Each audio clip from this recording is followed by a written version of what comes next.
that image with a watermark, and simply you have to select a selection tool. You can select any selection tool you want, and you have to select the watermark.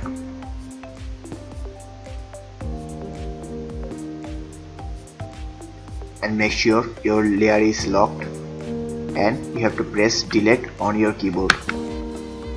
In here you will find content aware.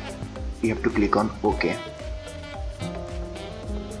Your watermark will be deleted from the photo.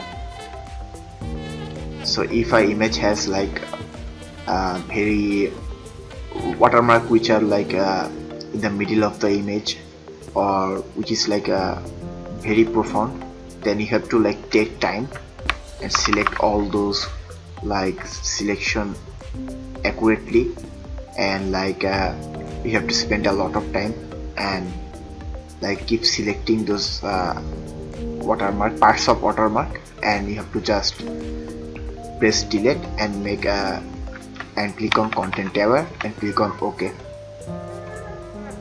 And if the watermark is simple watermark like this one, then you can easily remove it by following this method. If you want more videos like this, then like, comment and subscribe, and also thank you very much for watching this video.